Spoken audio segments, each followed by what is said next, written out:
Hello everyone, welcome back to my YouTube channel for focus study. आज मैं फिर एक नए लेक्चर को लेकर के आई हूँ जो कि इंटरनेशनल बिजनेस के टॉपिक डब्ल्यूटीओ पे बेस्ड है।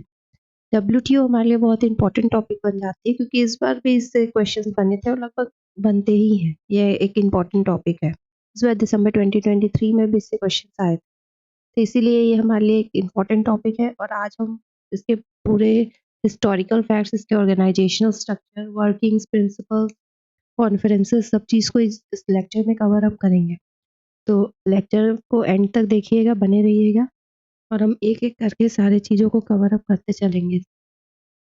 और अगर आप इस चैनल पे आप नए हैं, तो अगर आपने सब्सक्राइब नहीं किया है तो ज़रूर कर लें, क्योंकि मैंने बहुत सारे शॉर्ट्स, लगभग 80 से ऊपर शॉर्ट्स अपलोड किए हुए हैं इस चैनल पे। आप उससे भी हेल्प ले सकते हैं। बहुत सारे वीडियो लेक्चर्स भी डाले हैं बिज़नेस फाइनेंस के, वो टॉपिक्स जो कि जल्दी आपको नहीं मिलेंगे, उससे पूरे मैंने एग्ज़ाम्पल्स के साथ करवाया है। तो चलिए आज के हम अपने लेक्चर को स्टार्ट करते हैं और सबसे पहले हम डब्ल्यूटीओ के हिस्टोरिकल फैक्ट्स के बारे में जानेंगे कि उसे क्यों सेटअप किया गया। क्योंकि किसी भी ऑर्गेनाइजेशन को समझने के लिए उसके हिस्टोरिकल फैक्ट्स को अगर हम समझेंगे तो हमें डिटेल्स में समझ आएगी। इसीलिए पूरे बेसिक से मैं ये लेक्चर लेकर के आई हूँ। तो चलिए हम अब समझते हैं डब्ल्यूटीओ के हिस्टोरिकल फैक्ट्स को कुछ। 1929 में हुआ क्या, जब ग्रेट डिप्रेशन का पीरियड आया था, पूरी इकोनॉमी में मार्केट पूरी तरीके से कोलैप्स कर चुकी थी। जीडीपी हमारी ऑलमोस्ट 15% से गिर चुकी थी। यहाँ तक कि अगर 2008 में भी हमारे यहाँ डिप्रेशन का पीरियड आया था, पर उस टाइम में जीडीपी 1 to 2% से ही अप डाउन हुई थी। लेकिन यहाँ 1929 में लगभग 15% से जीडीपी गिर चुकी थी। पूरी मार्केट लगभग कोलैप्स कर गई थी। इकोनॉमी, लोगों के मन में डर हो गया था कि उनका पैसा पूरी तरीके से डूब चुका था। वो कहाँ इन्वेस्ट करें, नहीं इन्वेस्ट करें, ये डिसीजन वो ले नहीं पा रहे थे। सारे ही पूरी इकोनॉमी की कंडीशन बहुत ही ज़्यादा खराब हो गई थी, जिसके कारण यूएसए, जो कि एक पावरफुल कंट्री है, उसने एक एक्ट लाया 1930 में। 1930 में यूएस ने एक्ट लेकर के आया और उस एक्ट का क्या नाम था? Hawley act. ठीक है। ये एक्ट मर्केंटिलिज्म थ्योरी पे बेस्ड वर्क करती थी। मर्केंटिलिज्म थ्योरी क्या कहती है कि हमें सिर्फ एक्सपोर्ट करना चाहिए, इंपोर्ट कम से कम करना चाहिए। इंपोर्ट वो इंपोर्ट पर रिस्ट्रिक्शन लगाती थी और एक्सपोर्ट को प्रमोट करती थी। जस्ट इसी सिस्टम पे ये हॉले एक्ट आया, यूएसए ने लाया इस एक्ट को। और क्या किया, यूएसए ने टैरिफ, अपने इंपोर्ट टैरिफ को इंक्रीज कर दिया। इंपोर्ट टैरिफ को इंक्रीज कर दिया, कहा कि क्योंकि कहा कि हमें इंपोर्ट नहीं करना, सिर्फ एक्सपोर्ट करना है। एक्सपोर्ट करने से होगा क्या, यूएसए को लगा कि इकोनॉमी अच्छी हो जाएगी, ग्रोथ आएगा सिर्फ हम एक्सपोर्ट करते चलेंगे तो। लेकिन हो गया उल्टा। सिर्फ अगर हम एक्सपोर्ट करेंगे तो भी इंपोर्ट एक्सपोर्ट दोनों ही होना, एक प्रैक्टिकल पॉइंट ऑफ व्यू से देखिए, इंपोर्ट एक्सपोर्ट दोनों ही, उसके बिना इकोनॉमी नहीं चलेगी।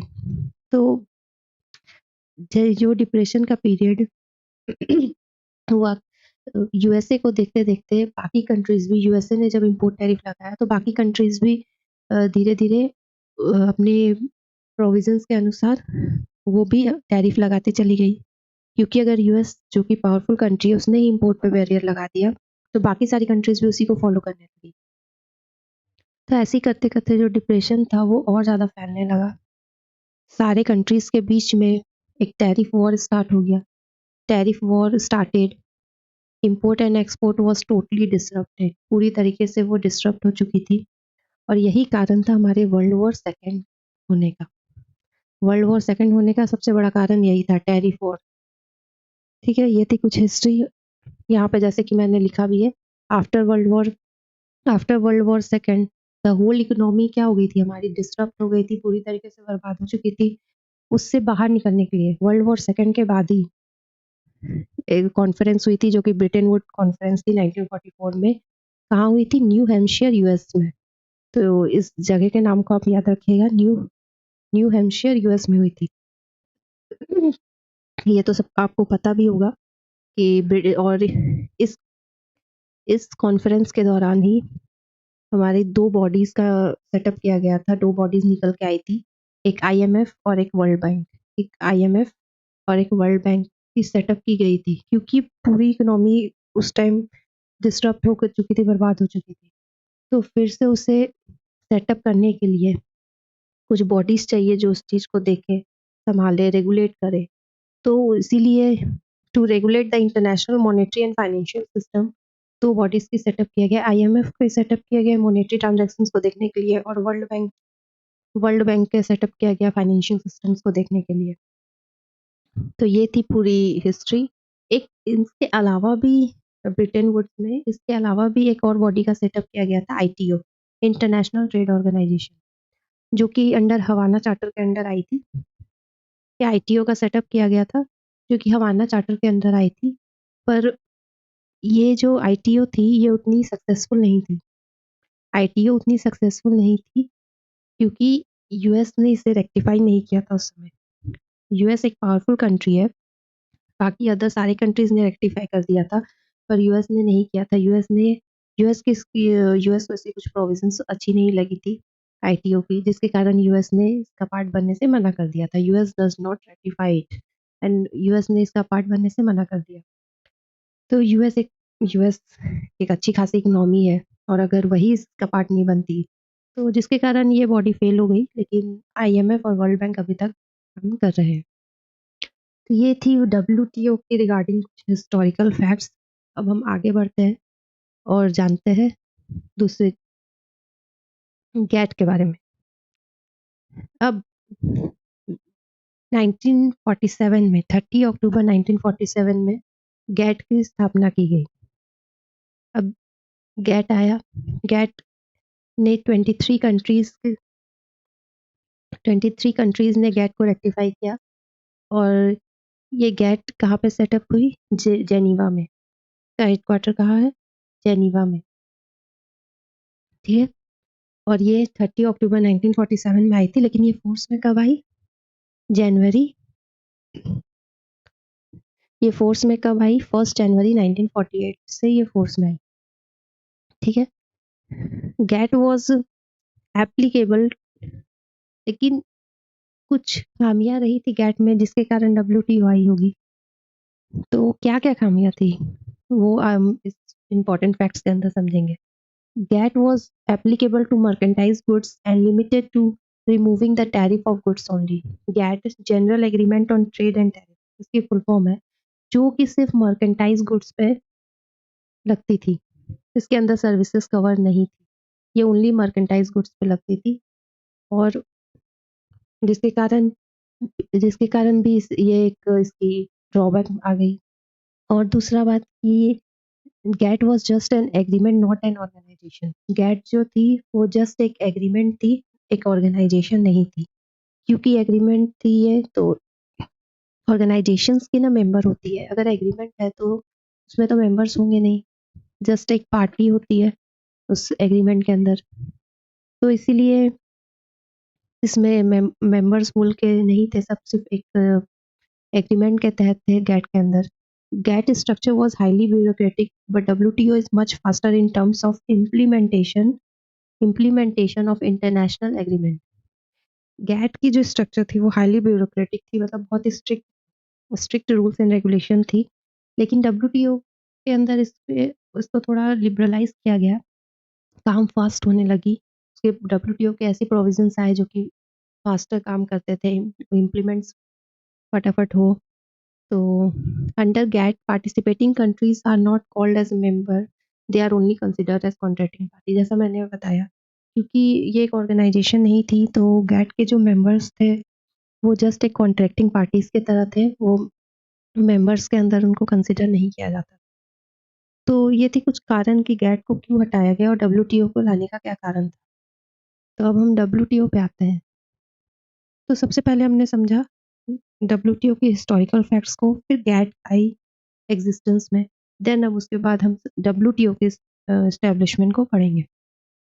डब्ल्यूटीओ कब सेटअप किया गया? 1 जनवरी 1995 को। ठीक है, डब्ल्यूटीओ सेटअप कब किया गया? 1 जनवरी 1995।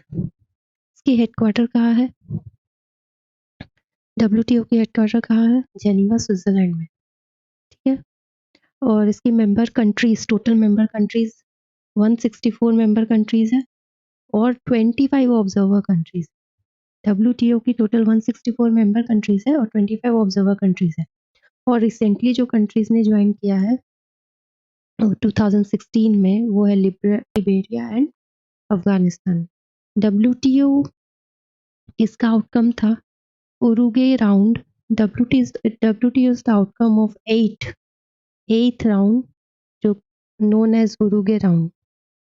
कुछ राउंड 1986 से 1994 के बीच में। तो उसका जो लास्ट राउंड था 1994 में उसे उरुगे राउंड कहा जाता है और वो 8 राउंड था और इसी के अंदर WTO आया था किस एग्रीमेंट के अंदर।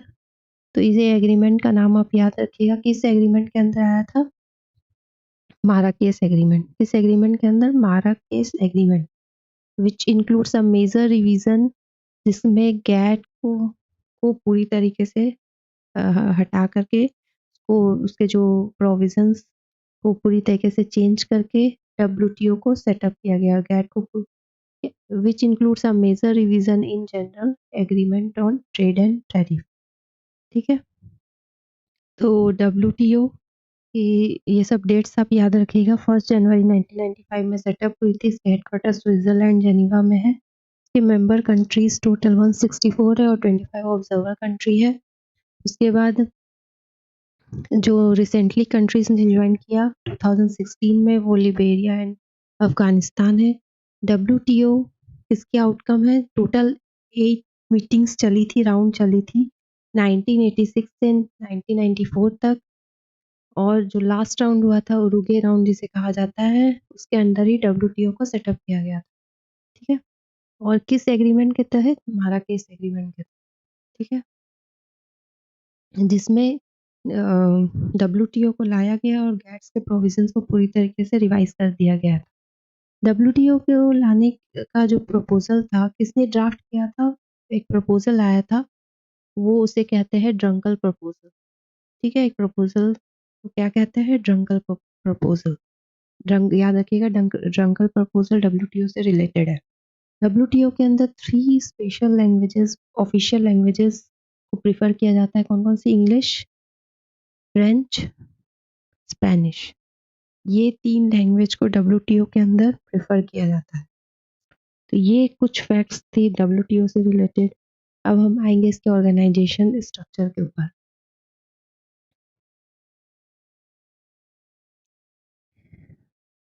WTO वर्क कैसे करती है, इसकी स्ट्रक्चर कैसी है? तो सबसे हाईएस्ट बॉडी होती है WTO में मिनिस्ट्रियल कॉन्फ्रेंस। सबसे हाईएस्ट बॉडी होती है मिनिस्ट्रियल कॉन्फ्रेंस और इसकी मीटिंग, मिनिस्ट्रियल कॉन्फ्रेंस की मीटिंग में मिनिस्टर्स जो कि कॉमर्स एंड ट्रेड मिनिस्टर्स होते हैं सभी कंट्रीज के, वो आपस में मीटअप करते हैं। और कब मीटअप करते हैं? एवरी 2 ईयर, हर 2 साल पे। ये आप याद रखिए, मिनिस्टीरियल कॉन्फ्रेंस में सारे कंट्रीज के मिनिस्टर्स मीटअप करते हैं और हर 2 साल पे। देन आती है उसके नीचे, और ये हाईएस्ट बॉडी है WTO की। देन उसके बाद क्या, कौन सी बॉडी वर्क करती है? General council. जनरल काउंसिल ही और 2 तरीके से वर्क करती है। कब जरूरत पड़ने पे ट्रेड पॉलिसी रिव्यू बॉडी का भी काम करती है और डिस्प्यूट सेटलमेंट बॉडी का भी काम करती है, यही जनरल काउंसिल। ठीक ठीक है, ट्रेड पॉलिसी रिव्यू बॉडी का काम क्या होता है कि कंट्रीज जो आपस में WTO के ट्रेड करेगी तो उस ट्रेड में मिनिस्टीरियल कॉन्फ्रेंस में तो मिनिस्टर्स बैठते हैं, लेकिन जनरल काउंसिल में जब मिनिस्टर्स यहाँ पे जो एम्बेसडर्स होते हैं जो भी, उन्हें भेजा जाता है इस मीटिंग को अटेंड करने के लिए। General council day to day जो एक्टिविटीज़ होती है उसे देखती है। तो इसी के under trade policy review body और डिस्प्यूट सेटलमेंट बॉडी भी आती है। ट्रेड पॉलिसी रिव्यू बॉडी के अंदर क्या होता है, हर कंट्रीज अगर वर्क कर रही है, ट्रेड कर रही है, तो उसे रिव्यू करने के लिए भी तो कोई बॉडीज होनी चाहिए जो उसे रिव्यू करे, वो कैसा वर्क कर रही है, वो WTO की प्रोविजंस को फॉलो कर रही है कि नहीं कर रही है। तो सभी कंट्रीज के मन में ये डर तो होना चाहिए अगर वो ट्रेड कर रही है। जैसे हम पढ़ाई करते हैं तो हमारे मन में होता है हमें एग्जाम देना है, अच्छा नंबर लाना है, तो जस्ट वही चीज़ होती है ट्रेड पॉलिसी रिव्यू बॉडी। अगर कंट्रीज ट्रेड कर रही है आपस में तो उसे रिव्यू करने के लिए एक बॉडी होनी चाहिए कि उस WTO के प्रोविजंस को अच्छे से फॉलो हो रही है कि नहीं। और ये ट्रेड पॉलिसी रिव्यू बॉडी जो बिगेस्ट इकोनॉमी है China, US, EU, European union, ये सब जो बिगेस्ट इकोनॉमी है, जापान, ये 4 इकोनॉमी, इनकी रिव्यू हमें 2 साल पे होती है, 2 ईयर्स पे। और जो बाकी अदर इकोनॉमी है उसकी रिव्यू 4 ईयर पे होती है, 4 साल पे। जो बिगेस्ट 4 इकोनॉमी है चाइना, यूएस, यूरोपियन यूनियन और जापान, इसकी रिव्यू हर 2 साल पे होगी, लेकिन जो और छोटी इकोनॉमी है उसकी रिव्यू 4 साल पे होती है। तो ये थी ट्रेड पॉलिसी रिव्यू बॉडी। और डिस्प्यूट सेटलमेंट बॉडी के अंदर क्या होता है, कंट्रीज आपस में अगर ट्रेड करेगी तो डिस्प्यूट्स तो होंगे, झगड़े लड़ाई तो होंगे, तो उससे सेटलमेंट करवाने का भी काम जनरल काउंसिल ही करती है। उसके अंदर डिस्प्यूट सेटलमेंट बॉडी को सेटअप किया गया है उस वर्क को देखने के लिए। तो डिस्प्यूट जब अराइज होगी आपस में कंट्रीज के बीच में, क्यों अराइज होगी, क्योंकि कुछ कंट्रीज जो आपस में मिलकर ट्रेड करेगी, अगर एक कंट्री ने कोई डिसीजन लिया, बाकी कंट्रीज उससे सहमत नहीं है, उसे लग रहा है नहीं इसने जो डिसीजन लिया है वो गलत है, या इसकी कुछ रूल्स गलत है, कुछ प्रोविजंस गलत है, तो अगेंस्ट जो कंट्रीज है वो उसके अगेंस्ट जाएगी, जिसके कारण ही डिस्प्यूट अराइज होता है। और डिस्प्यूट को सेटलमेंट करवाने का काम एक प्रोसेस में चलता है। सबसे पहले तो कंसल्टेशन की जाती है, सब कंट्रीज को बुलाया जाता है, आपस में ही चाहते हैं कि वो मिल बांट के समझ के उस डिस्प्यूट को ख़त्म कर दें। लेकिन फिर भी अगर वो डिस्प्यूट ख़त्म नहीं होती, अगर तो फिर एक्सपर्ट पैनल को बुलाया जाता है, ठीक है। एक्सपर्ट पैनल अपने डिसीजन को देते हैं कंट्रीज के अगेंस्ट। फिर भी अगर कंट्रीज उससे संतुष्ट नहीं है, लास्ट में वो अपील करती है, ठीक है। अपील जो कि थर्ड स्टेज आती है। अगर फिर भी उन्हें डिसीजन पसंद, उसके बाद ही क्या उस भी हमें रिजल्ट जो भी आए उस अपील का, उसे एक्सेप्ट करना पड़ता है। तो ये थी प्रोसेस डिस्प्यूट सेटलमेंट बॉडी की। और जनरल काउंसिल और भी बहुत सारे वर्क्स करती है, जैसे वर्किंग ग्रुप कमिटीज देखना, council for trade in goods, council for TRIPS, intellectual property से related, council for trade in services से related, TRIMS, council for trade in TRIPS, streams, ये सब के लिए भी वर्क करती है, ट्रेड नेगोशिएशंस का काम करती है। ये बहुत सारे वर्क है जो कि जनरल काउंसिल खुद अकेली संभालती है, और ये हमारे डब्ल्यूटीओ के डे टू डे प्रोविजन से रिलेटेड है। तो ये थी कुछ डब्ल्यूटीओ की ऑर्गेनाइजेशनल स्ट्रक्चर। अब लास्ट हम आते हैं डब्ल्यूटीओ की मिनिस्ट्रियल कॉन्फ्रेंस कहाँ कहाँ हुई थी। तो मिनिस्ट्रियल कॉन्फ्रेंस सबसे फर्स्ट मिनिस्ट्रियल कॉन्फ्रेंस कहाँ हुई थी, ये हुई थी सिंगापुर में, 1996 में सिंगापुर में हुई थी मिनिस्ट्रियल कॉन्फ्रेंस 1, ठीक है। सेकेंड हुई थी जेनीवा में, जो कि 1998 में हुई थी। हर 2-2 साल पे होती है मिनिस्ट्रियल कॉन्फ्रेंस की मीटिंग, मैंने आपको बताया। तो सबसे फर्स्ट सिंगापुर, फिर 2 साल के बाद 1998 में जेनीवा में हुई थी। आपको सारे याद नहीं रखने, कुछ याद रखने हैं। तो जैसे कि फर्स्ट है, सेकेंड हुई थी, फिर आप लास्ट के याद रख लीजिए। मिनिस्ट्रियल कॉन्फ्रेंस 4 दोहा में हुई थी, जो कि 2001 में थी, आफ्टर 2000। मिनिस्ट्रियल कॉन्फ्रेंस, अब लास्ट की आप कुछ याद रख सकते हैं, जैसे कि मिनिस्ट्रियल कॉन्फ्रेंस 12 वापस से जेनीवा में हुई थी 2002 में। और लेटेस्ट वाली जो कि 2024 में होने वाली है, ये इंपॉर्टेंट है, इससे तो आप जरूर याद रखिएगा। मिनिस्ट्रियल कॉन्फ्रेंस 13 जो कि अबू धाबी में होने वाली है। कब होने वाली है, 26 to 29 फरवरी में होगी 2024 में। तो ये सबसे ज़्यादा इंपॉर्टेंट है। आप फर्स्ट के 2-3 याद रख लीजिए, और लास्ट के जो लेटेस्ट, ये इंपॉर्टेंट है, सारे याद करने की जरूरत नहीं है। तो याद रखिएगा जो लेटेस्ट वाली अबू धाबी में होने वाली है 26 to 29 फरवरी 2024। तो ये थी आज की हमारी लेक्चर। उम्मीद करती हूँ आपको ये लेक्चर पसंद आए। इसकी आगे और एक कंटिन्यू पार्ट आएगी, क्योंकि मैंने सारे ही चीज़ को एक ही लेक्चर में नहीं मिक्सअप किया है, क्योंकि इससे शायद समझने में हमें दिक्कत आ सकती है। तो इसीलिए एक सेपरेट लेक्चर और इसके एग्रीमेंट से रिलेटेड, प्रिंसिपल से रिलेटेड मैं लेकर के आऊँगी नेक्स्ट लेक्चर में। तो चैनल को अगर सब्सक्राइब नहीं किया है तो सब्सक्राइब कर लें। वीडियो पसंद आए तो लाइक करना ना भूलें, और मिलते हैं अपने नेक्स्ट वीडियो में। तब तक के लिए थैंक यू, बाय बाय।